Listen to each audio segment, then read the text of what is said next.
할렐루야. 153 저녁교대 오신 여러분들을 주님 이름으로 환영하고 축복합니다. 오늘도 귀하고 복된 이 저녁 시간 하나님께서 우리와 함께 하심을 경험하는 놀라운 시간이 되기를 간절히 소망하겠습니다. 먼저 하나님의 말씀 보도록 합니다. 로마서 1장 5절에서 7절 말씀까지 보겠습니다. 로마서 1장 5절에서 7절 말씀입니다. 우리 같이 한 목소리로 다 함께 봉독하도록 하겠습니다. 시작.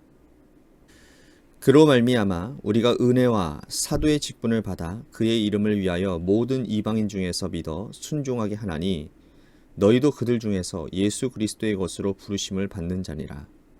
로마에서 하나님의 사랑하심을 받고 성도로 부르심을 받은 모든 자에게 하나님 우리 아버지와 주 예수 그리스도로부터 은혜와 평강이 있기를 원하노라. 아멘. 우리는요, 어렸을 때부터 자기 일을 알아서 잘 하는 사람이 성공할 가능성이 높다라는 그런 어른들의 말씀을 들으면서 성장해 왔습니다.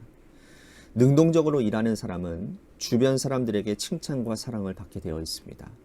공부도 알아서 하고 또 인간관계도 자기 주도적으로 하고 심지어 배우자도 알아서 구해오는 사람이야말로 능력 있는 사람이라고 여겨졌지요. 이런 사람들이 성공할 확률이 높은 것은 부인할 수 없는 사실입니다. 하지만 신앙생활에서는 자기 주도성이 오히려 독이 될 수도 있습니다. 신앙생활은 하나님 주도적이 되어야 합니다.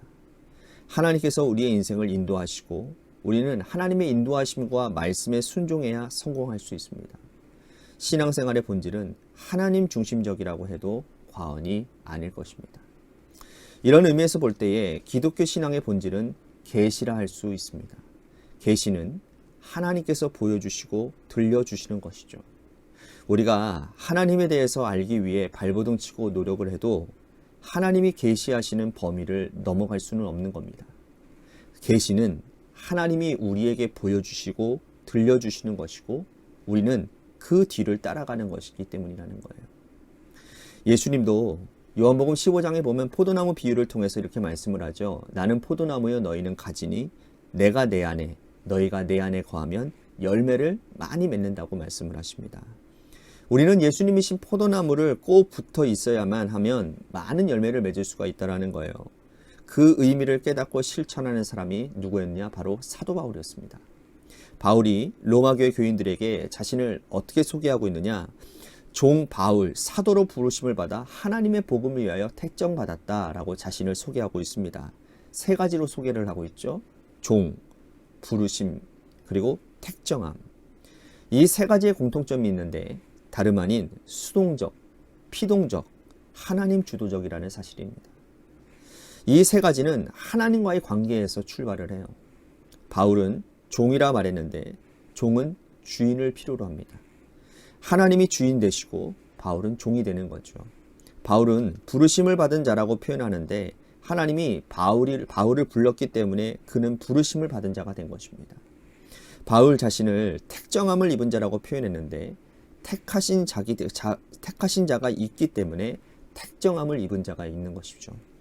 바울은 이렇게 자신을 하나님과의 관계 가운데 두고 살며 하나님이 그의 인생을 주도하시고 또 그는 그 순종하고 따라가는 자임을 명확하게 표현하고 있습니다. 우리가 아는 바울은 능동적인 사람이었습니다. 에너지가 넘치고 열정적인 사람이었죠. 그런데 그가 하나님 없이 자기 주도적인 열정에 사로잡혀 살아갔을 때 그는 복음의 방해꾼이 되었습니다.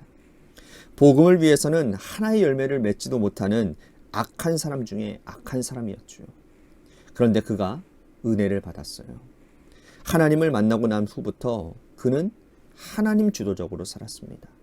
그랬더니 놀랍게도 성령의 열매를 맺기 시작하는 거예요. 수많은 사람들을 살리고 교회를 세우는 사람이 되었습니다.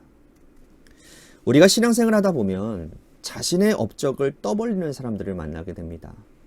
가정의 평안과 번영, 또 일터의 번성, 자식들의 성공, 또 교회의 부흥, 이 일들을 자신의 업적이라고 떠벌리고 자랑하는 사람들이 있어요.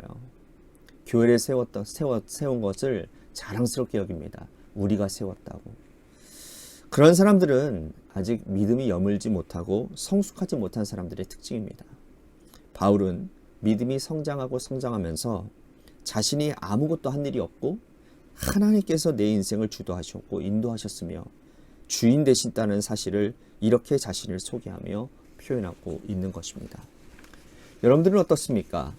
우리의 믿음이 깊어지고 성장하고 또 내가 하나님과의 관계 안에서 내가 성공적인 믿음 생활을 한다는 것은 내가 하는 것은 갈수록 그 중심도가 떨어지고 낮아지며 모든 일에 하나님께서 하신 일이라고 고백하는 것이죠. 이것이 바로 믿음의 성장과 성숙도의 지표가 된다라는 것입니다. 성경을 보면 하나님께서 주도해 나가시는 인생을 살아간 그런 사람들은 다 성공했습니다. 여호수아가 그 대표적인 사람 아닙니까? 여호수아의 일생은 여호수아서를 통해서 살펴볼 수 있는데 그의 일생을 한마디로 요약한다면 바로 하나님이 말씀하시고 그 뒤를 따라간 인생이라고 표현할 수 있을 것입니다. 그는 모든 일을 그렇게 했어요. 유속이 빠르고 깊고 폭이 넓은 요단강을 건널 때에 그는 자기 주도적으로 경고망동하지 않았습니다. 하나님께서 방법을 알려주실 때까지 꼼짝도 하지 않았습니다. 그래서 성공했어요. 여리고성이 무너질 때에도 그는 아무것도 하지 않았습니다. 하나님께서 그 성을 무너뜨릴 방법을 알려주실 때까지 그는 하나님 앞에서 기도하고 기다렸습니다. 그런데 그의 인생에도 딱 2번 실패한 일이 있었어요. 첫 번째 실패는 아이성이었습니다. 하나님이 말씀하시지 않았음에도 불구하고 먼저 입을 열어버리고 말았어요. 실패했습니다. 두 번째는 언제입니까? 가나안 땅에 들어갔을 때였어요. 가나안 땅에서는 모든 거민들을 진멸하라고 하셨는데 기브온 거민들이 변장하고 자신을 속이러 오는 것을 몰랐습니다. 왜 몰랐을까요? 기도하지 않았기 때문이죠. 하나님께 묻지 않고 이 기브온 거민들과 화친 조약을 맺고 말았다라는 거예요. 여러분들의 인생은 어떻습니까? 하나님께서 주도하시는 인생입니까? 내가 이끌고 주도하는 인생입니까? 하나님의 지혜와 능력과 깊이를 배우고 따라가는 하나님의 백성들이 다 되시기를 바라겠습니다. 하나님께서 주도하시는 인생을 따라가는 사람들은 편한 인생을 살 수 있습니다. 그렇게 되면 무조건 성공할 것입니다. 우리 예수님이 하나님 안에서 성공하신 것처럼 믿음의 선진들이 하나님 안에서 성공한 것처럼 우리도 하나님을 모시고 주인으로 삼고 걸어가는 그런 은혜가 있어야 될 줄로 믿습니다. 바울은 자기가 그렇게 해서 많은 열매를 맺었다라고 고백을 해요. 바울이 이 로마서를 기록할 당시에는 1차, 2차, 3차 선교 여행을 통해서 많은 믿음의 열매를 남겼습니다.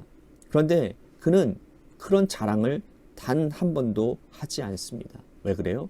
하나님이 주도하셨기 때문인 거죠.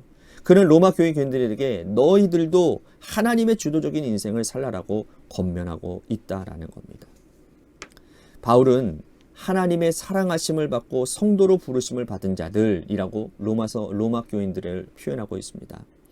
바울이 자신이 이렇게 해서 믿음의 성공을 이루었기 때문에 로마 교회 성도들에게도 이렇게 믿음의 성공을 이루라고 권면하고 있다라는 거예요.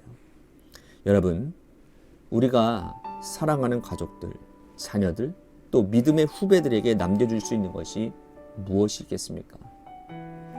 내가 하나님 주도적인 인생을 살고 말씀 앞에 순종했더니 이렇게 많은 열매를 맺었다라는 이 고백의 믿음의 선진들이 다 되어야 되지 않겠습니까? 오늘 하루도 하나님이 인도하시고 우리는 그 뒤를 따라가서 믿음의 열매를 맺는 그러한 백성들이 다 되실 수 있게 되기를 주님의 이름으로 간절히 축복하겠습니다. 오늘 말씀 생각하면서 우리 같이 기도했으면 좋겠습니다. 자기의 주도적인 인생을 사는 것이 아니라 하나님 주도적인 인생을 살겠습니다. 하나님께 나의 인생의 주도권을 내어드리는 그런 주권의 이양이 있기를 간절히 소망합니다.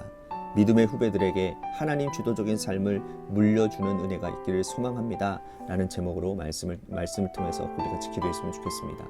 또한 교회를 위해서 간절히 기도했으면 좋겠습니다.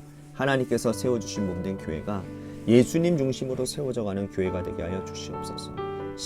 교회의 시작도 예수님이요, 교회를 이끌어 가시는 분도 예수님이고 교회를 완성하시는 분도 예수님이라는 사실을 우리들이 기억하며 예수님처럼 말하는 성도들, 예수님처럼 행동하는 성도들이 일어나서 예수님이 세워가는 그런 성도의 삶, 예수님이 세워가는 그런 교회가 되도록 인도해달라고 또한 재개발 가운데 놓여지는 교회를 위해서 우리 같이 기도했으면 좋겠습니다.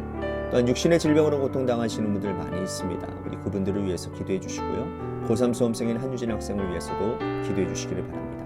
마지막으로 여러분들의 삶의 자리와 여러분들의 자녀들을 위해서 기도하시다가 시간 돌아가시기를 바랍니다. 노래 끝날 때까지 우리 합심하여 기도하도록 하겠습니다. 기도하시겠습니다.